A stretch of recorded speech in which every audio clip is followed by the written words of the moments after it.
Imagine you're a king and you can have anything in the world. What would you ask for? Solomon's answer might surprise you. When Solomon became king, he was given one wish by God. What he asked for wasn't gold or power, but something far greater. As a young king, Solomon was faced with a choice that would define his reign. His decision to ask for wisdom changed the course of his life and history. One night, in the quiet solitude of Gibeon, Solomon had a dream. In this dream, God appeared to him, saying, "Ask for whatever you want me to give you." Imagine the possibilities: riches, power, long life.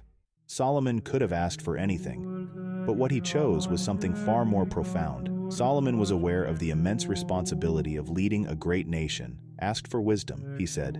"Give your servant a discerning heart to govern your people and to distinguish between right and wrong." His request was not for personal gain, but for the ability to lead his people with justice and understanding. God was pleased with Solomon's request. He granted him unparalleled wisdom, making him the wisest man on earth. But God didn't stop there. Because Solomon asked for wisdom instead of wealth or long life, God also gave him riches and honor, promising that no king would ever compare to him. An example of Solomon's wisdom is found in 1 Kings 3:16-28. Two women came before Solomon, both claiming to be the mother of the same child. It was an impossible situation. There was no DNA test, no way to prove who was telling the truth. But Solomon, in his God-given wisdom, came up with a plan. He said, "Bring me a sword." He then proposed cutting the baby in two, giving half to each woman. Of course, he had no intention of harming the child. He knew the real mother would never let her child be hurt. And he was right.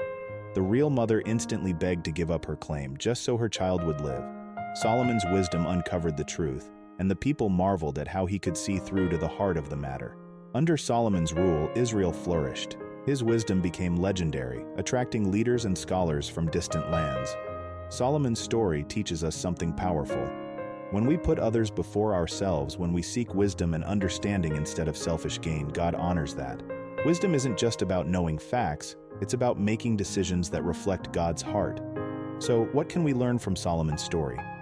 Perhaps it's the reminder that in our own lives, when faced with choices, we should seek wisdom above all else. For in wisdom, we find the path to righteousness and the favor of God. There's a story in the Bible where Solomon is dreaming.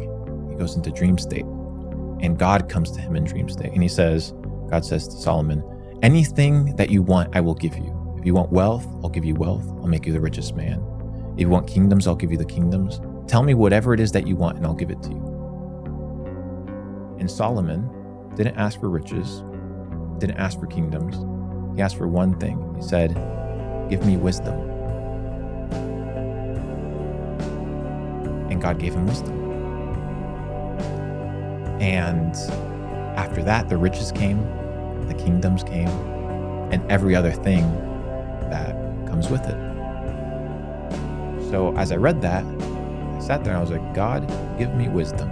I don't know what it looks like. I don't know what this means, but give me wisdom and allow me to be a person that makes decisions not out of spontaneity, not out of reactiveness or out of emotion, but out of a state of mind in which I can be wise. And from that, everything else will come." If you have enjoyed this video and want to learn more about Christ, then stay tuned for the next videos by subscribing and liking this video, and support the channel by following my other social platforms.